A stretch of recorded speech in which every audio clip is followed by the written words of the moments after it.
दोस्तों स्वागत है फिर से कनाडा लॉजी चैनल में आपका। और आज हम लोग देखने वाले हैं कि एक्सप्रेस एंट्री क्या है, उसमें अप्लाई कैसे करना है, सीआरएस स्कोर क्या है, सीआरएस कैलकुलेटर क्या होती है, नो कोड क्या होता है, इनविटेशन क्या होती है और इनविटेशन आने के बाद कौन कौन से डॉक्यूमेंट लगते हैं पीआर पाने के लिए। तो सभी इस वीडियो में मैं कवर करने वाला हूँ। ये वीडियो थोड़ी लंबी और फुल्ली डिटेल में होने वाली है, तो इसे पूरा देखेगा। और अगर आप कनाडा में पीआर अप्लाई करने वाले हैं तो ये वीडियो आपके लिए बहुत ही हेल्पफुल होने वाली है, तो इसे ज़रूर देखिएगा और अपने फ्रेंड्स या फैमिली को शेयर भी कीजिएगा।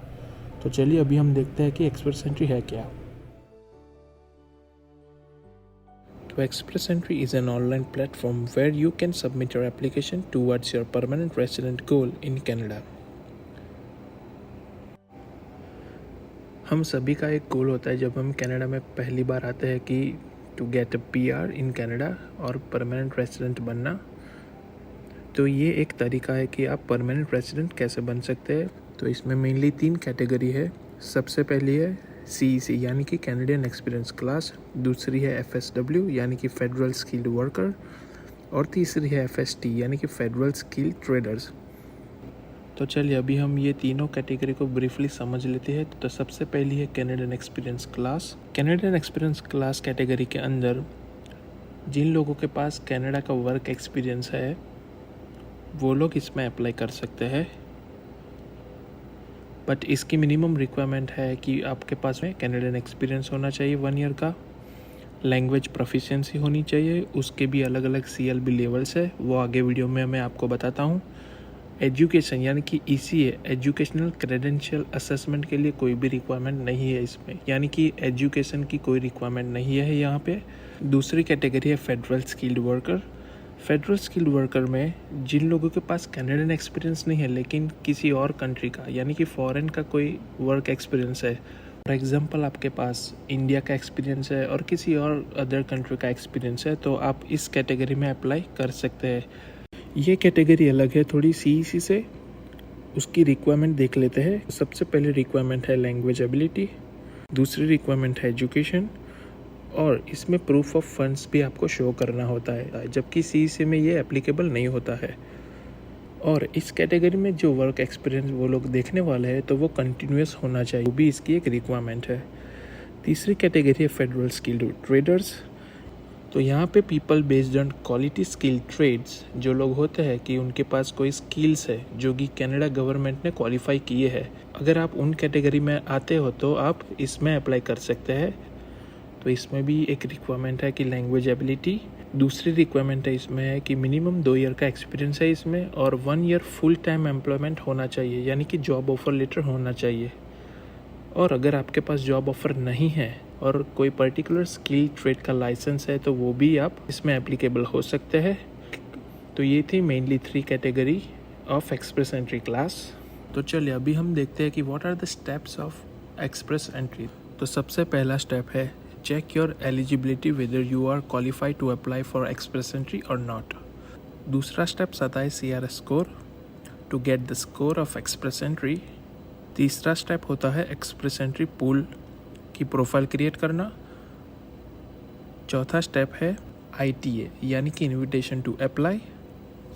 पांचवा स्टेप है अगर आपको ITA मिल जाती है तो prepare and submit the document. And last and final step है if the application is approved by IRCC they send the passport request और PR पोर्टल प्रोफाइल क्रिएशन। तो चलिए अभी हम लोग चेक करते हैं एक्सप्रेस एंट्री की एलिजिबिलिटी को। डिस्क्रिप्शन में मैंने आपको लिंक दे दी है, तो अगर आप उस लिंक पे क्लिक करेंगे तो आपको ये पेज दिखेगा। तो यहाँ पे सबसे पहले है कि find out if you are eligible to apply.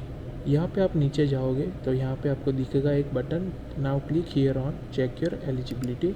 तो यहाँ पे आपको 1 बाय 1 क्वेश्चंस आएंगे, उसका आंसर आपको देना है, और लास्ट में ये ऑनलाइन सर्विस आपको बताएगी कि वेदर यू आर एलिजिबल और नॉट। तो चलिए अभी हम देखते हैं यहाँ पे।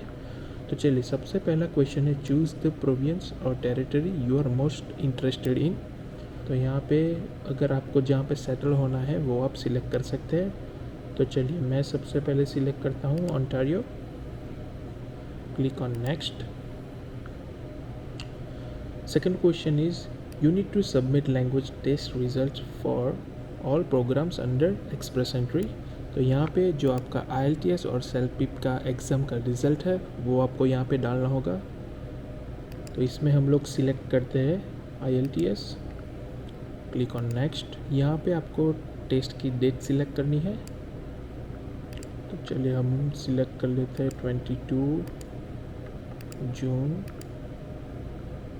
06। Click on next. यहाँ पे आपको IELTS या सेल्फ-पिप का जो भी स्कोर है वो यहाँ पे डालना है। तो हम लोग सिलेक्ट कर लेते हैं स्पीकिंग के लिए 7 बैंड्स, लिसनिंग के लिए 7.5 बैंड्स, रीडिंग के लिए 6.5 बैंड्स और राइटिंग के लिए 6.5 बैंड्स। Click on next. आपको अपने हिसाब से यहाँ पे स्कोर सिलेक्ट करना है, जो भी आपका टेस्ट रिजल्ट आया है उनके हिसाब से। Next question is, do you have other language results? Which language test did you take for your second official language? तो यहाँ पे अगर आपने एक से ज़्यादा लैंग्वेज टेस्ट अप्लाई की है और उनका रिज़ल्ट आपके पास है तो ये आप यहाँ पे सिलेक्ट कर सकते हैं। तो अभी के लिए हम यहाँ पे नन सिलेक्ट करते हैं, क्लिक ऑन नेक्स्ट। तो यहाँ पे नेक्स्ट क्वेश्चन है, in the last 3 years how many years of skilled work experience do you have in Canada? तो आपका कनाडा में जो वर्क एक्सपीरियंस है वो यहाँ पे आपको सिलेक्ट करना है। तो अभी हम लोग यहाँ पे सिलेक्ट करते हैं 1 year और मोर। अगर आपके पास 1 year का एक्सपीरियंस है तो आप 1 year यहाँ पे चूज़ कर सकते हैं। After that question, during this period which national occupation classification यानी कि NOC level is most of the experience in? यहाँ पे आपको NOC लेवल चूज़ करना है जो कि A, B और O में से कोई होगा। जिस हिसाब के आपकी जॉब है वो हिसाब से आपको यहाँ पे लेवल उसका सिलेक्ट करना है। वो डिटेल में मैं आपको आगे दिखाता हूँ कि कैसे उसका नॉक कोड फाइंड करना है। तो यहाँ पे हम लोग सिलेक्ट कर लेते हैं level B, click on next. Okay, so once you answer this question, here are your results. To apply online you will need this personal reference code. तो ये जो रेफरेंस कोड है यहाँ पे, तो वो आप यहाँ पे नोट कर लीजिएगा और यहाँ पे इसको आपका रिजल्ट मिल जाएगा। Based on your answers you appear to be eligible for express entry. तो यहाँ पे वो पूरा स्टेप्स यहाँ पे आपको दिखा देंगे कि क्या क्या आपको स्टेप्स फॉलो करने हैं after you get your eligibility. तो चलिए अभी हम लोग देख लेते हैं कि आपका NOC लेवल कैसे पता करता है। तो आपको सबसे पहले यहाँ पे गूगल में जाना है और find your NOC code level type करना है यहाँ पे। और आपको सबसे पहली लिंक ये दिखेगी, फाइंड योर NOC Canada.ca। उस पर आप क्लिक कर दीजिए। यहाँ पे आप नीचे जाएंगे तो यहाँ पे अलग अलग NOC कोड दिए गए हैं based on your job title. ये सभी आप देख सकते हैं यहाँ पे कि अलग अलग जॉब्स है और उसके NOC कोड है यहाँ पे और ये उसके लेवल है। बहुत सारे मतलब 50 पेजेस से प्लस है यहाँ पे। तो अगर if you don't know your level और NOC कोड तो यहाँ पे आपको टाइप करना है आपका जॉब का टाइटल। तो फॉर एग्जांपल मैं यहाँ पे टाइप करता हूँ ग्राफिक डिज़ाइनर। तो यहाँ पे जब आप सर्च करते हैं तो ये आपको यहाँ पे उसका NOC कोड मिल जाता है 5241 और उसका लेवल आपको यहाँ से पता चल जाएगा। तो जो भी आपका जॉब है, सपोज़ आपका जॉब टाइटल यहाँ पे है फाइनेंशियल मैनेजर, तो ये यहाँ पे आपको दिखा देगा कि उसका NOC कोड क्या है और स्किल लेवल क्या है उसका। तो ये स्किल लेवल है O टाइप। तो यहाँ से आप फाइंड कर सकते हैं कि आपका NOC कोड और लेवल क्या है। So once you have checked your eligibility to apply for express entry, next step है to get CRS score. CRS score यानी कि कॉम्प्रिहेंसिव रैंकिंग सिस्टम है। तो बेसिकली ये एक स्कोरिंग सिस्टम है जो एवरी इंडिविजुअल पर्सन को एक स्कोर देती है based on your education, based on your age, based on your IELTS and other aspects. IRCC है यहाँ की, वो लोग एवरी 2 वीक्स को यहाँ पे एक कट ऑफ यानी कि एक ड्रॉ पास करती है।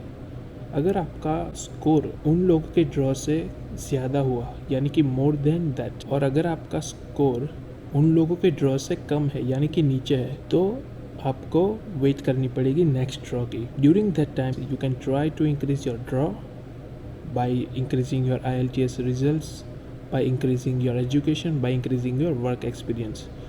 तो चलिए अभी हम देखते हैं कि CRS का स्कोर कैसे लेते हैं। तो सबसे पहले हमें गूगल में टाइप करना है यहाँ पे CRS स्कोर कैलकुलेटर, और यहाँ पे आपको पहली लिंक दिख जाएगी comprehensive ranking system tool. Click on that. यहाँ पे आपको अलग अलग क्वेश्चंस के आंसर देने हैं। तो सबसे पहला क्वेश्चन है what is your marital status. तो यहाँ पे आप सिलेक्ट कर लीजिए अपने हिसाब से आपका answer. Next question is how old are you, वो भी आप सिलेक्ट कर लीजिए। Next question is about your education, तो जो भी आपका हाईएस्ट लेवल ऑफ एजुकेशन है वो आप यहाँ पे सिलेक्ट कर सकते हैं। Next question is have you earn a Canadian degree, diploma और सर्टिफिकेट। अगर आपके पास कनाडा का एजुकेशन है तो वो आप यहाँ पे सिलेक्ट कर सकते हैं। And describe the level of education, degree, diploma and certificate, आप अपने हिसाब से यहाँ पे आंसर सिलेक्ट करना। Next question is about language ability test. Are your test results less than 2 years old? Yes. Which language test did you take for your first official language? यहाँ पे आप सिलेक्ट कर लीजिए IELTS, और यहाँ पे आप अपना स्कोर सिलेक्ट कर लीजिए। Speaking, listening, reading, writing. Next question is do you have any other language results? If you have, select yes. If you don't have, select not applicable. Next question is about work experience. In the last 10 years, how many years of skilled work experience in Canada do you have? तो यहाँ पे आपको आपके job का जो Canada में work experience है वो सिलेक्ट करना है। तो यहाँ पे आप सिलेक्ट कर लो अपने हिसाब से। In the last 10 years, how many total years of foreign skilled work experience do you have? यहाँ पे अगर आपके पास कनाडा के बाहर का एक्सपीरियंस है तो वो भी आप सिलेक्ट कर लीजिए यहाँ पे। Do you have certificate of qualification from the Canadian province, territory और federal body?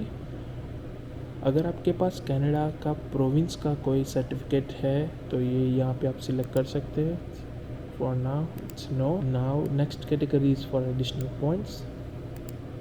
Do you have a valid job offer supported by labor market impact assessment, LMIA?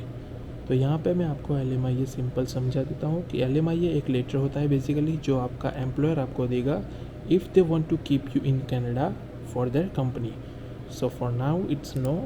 Do you have a nomination certificate from province or territory? That's no. Do you or your spouse or common law partner have at least one brother or sister living in Canada? No. And now click on calculate your score. So this is your CRS score. These are the breakdowns. The score of age, level of education, official languages, Canadian work experience. तो ये score आपका CRS score हुआ। तो अभी हम लोग next video में देखने वाले हैं कि एक्सप्रेस एंट्री की प्रोफाइल को बनाते कैसे है, and once you get the ITA यानी कि invitation to apply, and what are the documents that you have to prepare for your PR file. So thank you for watching the video and take care until next time. I'll see you in next video.